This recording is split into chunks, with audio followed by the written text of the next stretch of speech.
não pule o vídeo, ouça minha opinião a respeito dessa música. De fariseus. Eu sei que tem muita gente falando sobre a música da Aimee, sobre a questão das crianças lá no Marajó, da exploração, né? Como vocês sabem, né? Mas assim, minha voz vai ser mais uma, né? Dentre as muitas milhões de vozes que estão aí ecoando na plataforma. Mas eu gostaria de deixar aqui, expor o meu ponto de vista sobre essa situação. Eu sou morador aqui do Pará, né? Claro que eu não moro na região do Marajó, eu moro já bem no interior mesmo, mais de 800 quilômetros da capital, na cidade de Altamira, Pará. Mas aqui também nós vivemos uma realidade, né? Bem próximo, né? Municípios vizinhos aqui também, e até aqui na própria cidade também. O que eu quero dizer com isso? A música da Aimee, apesar de ser uma música que denuncia uma série de crimes, violências e de situações que estão aí no nosso dia a dia, no cotidiano de muita gente, e que nós mesmos fazemos vista grossa, mas ela toca, ela comove também, claro, devido à situação dessas crianças, né, que passam por essa situação. E aí a gente começa a refletir: se fosse um filho meu, se fosse um sobrinho, se fosse alguém próximo. E não precisa, é claro, ser alguém próximo, basta a gente saber que isso acontece com qualquer criança que seja, nenhuma merece passar por essa situação. Mas assim, a música da Aimee, ela está sendo um grito, sabe, para nossa sociedade, para nossa geração, e para a igreja também. Claro que muitos estão se posicionando contra, né, a música da Aimee, falando que não é adoração. Realmente não é uma música de adoração, é uma música de protesto.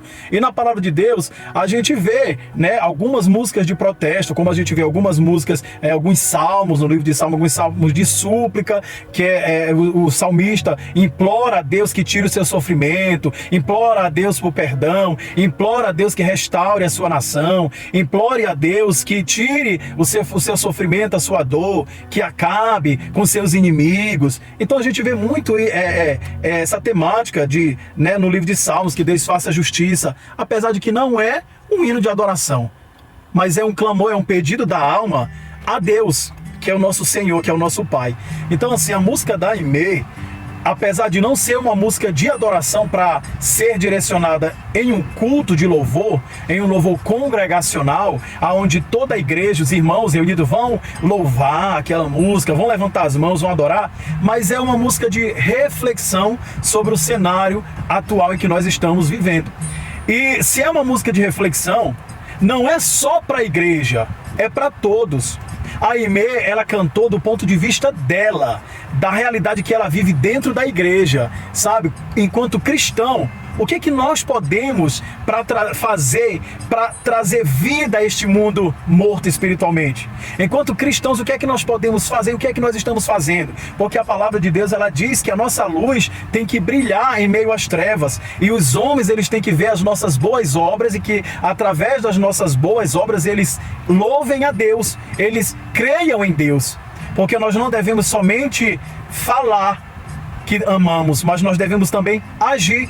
Nós não devemos somente ter fé, mas nós devemos também ter obras, porque diz a Bíblia que a fé sem obras é morta. Então, no meu ponto de vista, é válido, né, a expressão da Aimee em forma de canção, o protesto dela em forma de canção. É sobre a igreja? Não necessariamente. É sobre toda a sociedade, é sobre o poder público, é clamando por políticas públicas, é clamando por uma efetividade na aplicação das leis, é clamando por uma punição mais severa para os criminosos que praticam esse tipo de crime, é clamando por uma situação, uma realidade de uma maior, mais massiva, uma intensa fiscalização lá na Ilha do Marajó e outros locais que isso acontece. Talvez, quem sabe, até a criação de um departamento que seja exclusivo para esses crimes, né, contra a criança. Eu sei que já tem, né, a Delegacia Especializada de Atendimento à Criança e ao Adolescente, tem o ECA, mas que seja uma forma mais efetiva. Quem sabe não é uma oportunidade de o poder público e a igreja olhar com mais amor.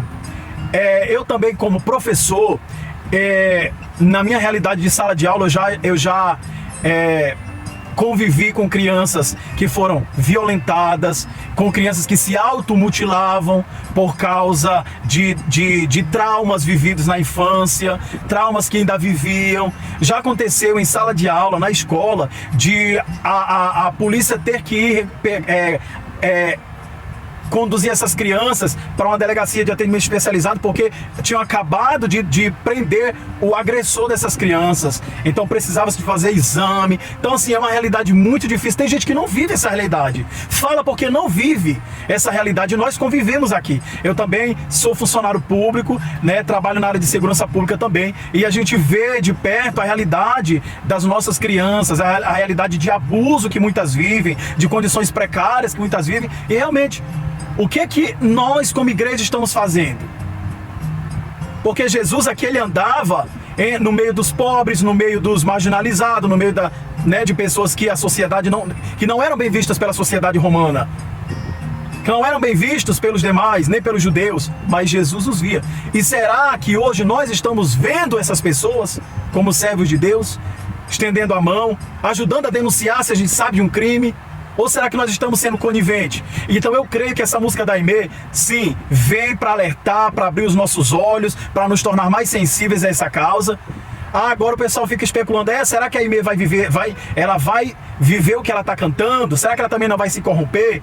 Gente, isso é uma escolha que ela vai fazer. Isso é algo pessoal dela com Deus, dela com produtores, dela com os futuros empresários. Isso é ela.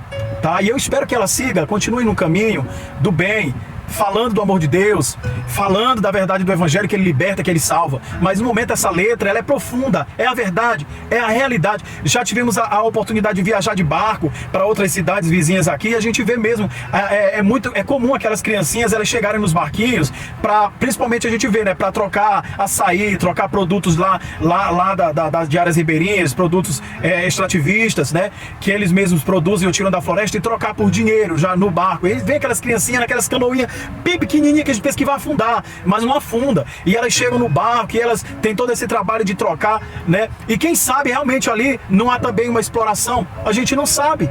Essas coisas acontecem, muitas vezes a gente não vê, mas existem sim, é fato. Já foi exposto na mídia, inclusive ministra Damares falou sobre isso, no governo passado também foi falado sobre isso.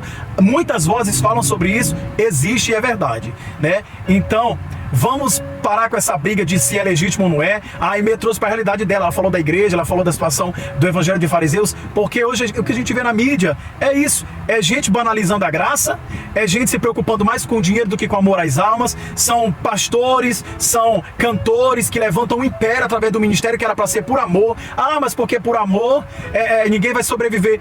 O nosso Senhor Jesus, ele fez tudo de graça, foi por amor. Não se via naquele tempo cantores pregando e cobrando absurdo para cantar na sua igreja, como hoje acontece, tá? Viviam por amor, vai cantar, vai pregar por amor. Amor às almas, e o restante o Senhor que providencia.